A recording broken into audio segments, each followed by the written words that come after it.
Good morning. This is Kelland on the go with all you need to know in news and weather as you begin your day. A traffic stop led to a large drug bust last week in Sturgis. Meade County deputies pulled the vehicle over on Wednesday night because the driver had a warrant. That's when they say they found 48 grams of meth, heroin, cocaine, LSD, marijuana, mushrooms, and drug paraphernalia. The driver is charged with possession and distribution. Firefighters in Brookings made a grim discovery at the scene of a weekend mobile home fire. They found a body inside, and police are asking for the public's help in their investigation.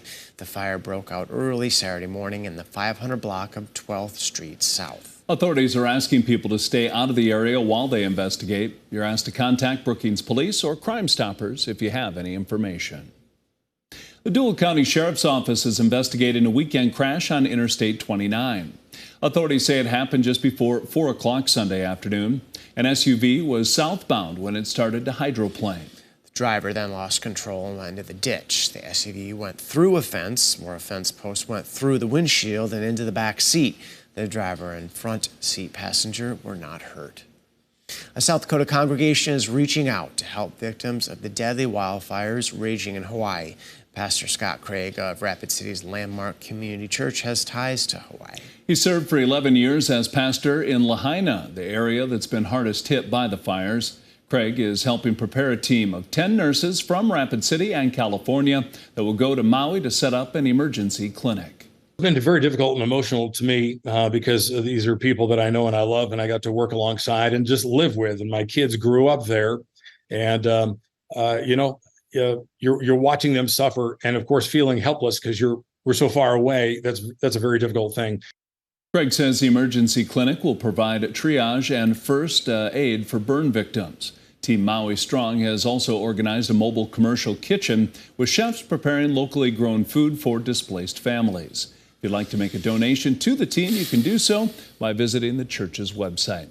Craig says the nurses will leave for Hawaii this Friday.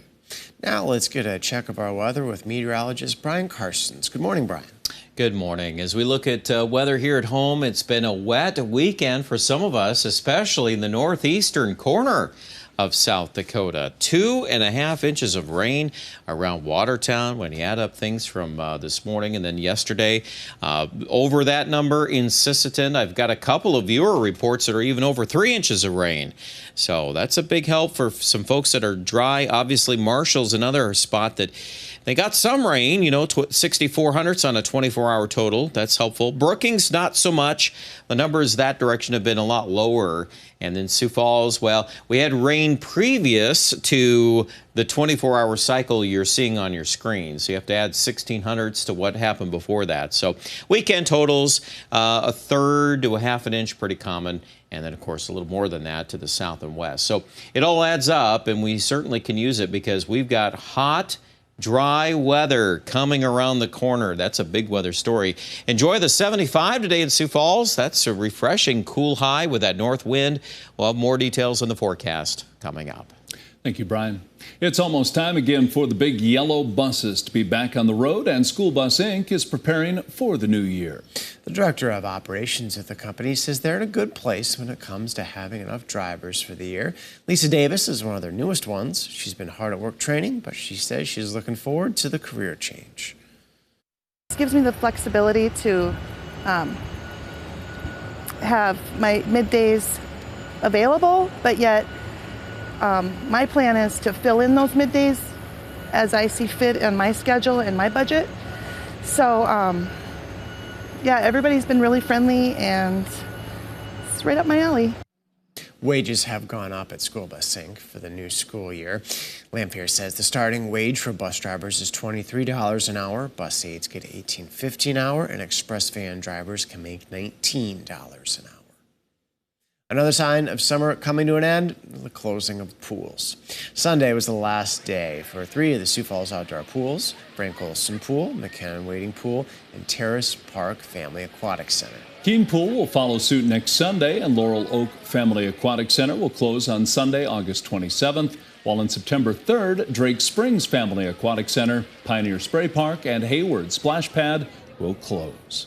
And starting today, Keene Park, Laurel Oak Family Aquatic Center, and Drake Springs Family Aquatic Center will have limited hours on Saturdays and Sundays from 1 p.m. to 8 p.m. until their closing dates. Friday, August 18, is the last day of lap swimming and water walking at Drake Springs Family Aquatic Center. South Dakota's oldest county fair gets underway in Parker today. The Turner County Fair will have food, 4-H exhibits, contests, and more throughout its 4-day run, and the fair is free to attend. There are over 200 volunteers that help make the week possible. The fair runs through Thursday. That's a look at some of our top stories. Now let's get one last look at your weather with meteorologist Brian Karstens. Brian? And it looks like pretty good fair weather as we go through most of the week here at least. We do expect today, this morning, those showers are exiting southeast KETHLAND. It'll take longer, though, for those clouds to move through. So for southwest Minnesota, northwest Iowa counties, we do expect cooler readings with highs in the upper 60s. We'll break into the 70s on the South Dakota side. And that north wind, that's another factor in the forecast. It's upwards of 35 at times around Sioux Falls. So plenty of wind. I do expect tonight mainly lessening winds, dry conditions, temperatures upper 50s to low 60s. Tomorrow we'll bounce back with widespread 80s. Not necessarily humid weather, but just a switch around in the wind. And that wind will start to gust out of the south more on Wednesday. I do expect a hot spell or a warmer spell on Wednesday. Sioux Falls could easily get to 90. And then one more cold front comes in, and that's actually attached to this big low up here in Canada. Now watch what that's going to do. It comes into the Great Lakes. Probably the trailing front is a good ignition point for storms in Minnesota. There could be severe weather on Wednesday afternoon or Wednesday night toward the Twin Cities and into Wisconsin. We're thinking most of South Dakota will be capped. It'll be too warm to storm, and that's because of this building heat ridge to our south.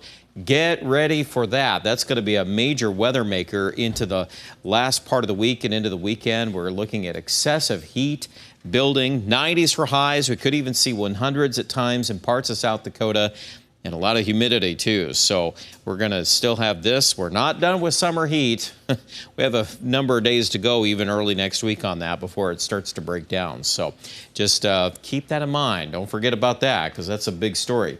It shows up on our 7-day, days 5 through 7, in the 90s. I'm very comfortable with that. I think all the data is pointing toward hot weather in that stretch. Thursday's kind of your last day of some somewhat cooler weather after that front moves through on Thursday. That'll be it for a while. Notice, too, the 7-day, we just can't generate a lot of rain. And so I imagine, if you've picked up some recent moisture, we're going to live off that for a while. Aberdeen, I was tempted to put in some rain on day 7, but for right now, we'll keep it out. We'll start to see if that ridge starts breaking down a little faster along the North Dakota-South Dakota border. But where the heat goes, the rain will probably stay away. We've got a 100-degree high in Pierre on Friday. We'll kind of see how that weekend plays out, but it looks like mid-90s pretty likely. And the Black Hills, we're not going to escape this heat, and we are drying down after some rainy periods earlier in the summer. It is starting to be a little more of a factor here for the Black Hills, so we'll keep an eye on that too. Check out more details with your forecast online at KETHLAND.com.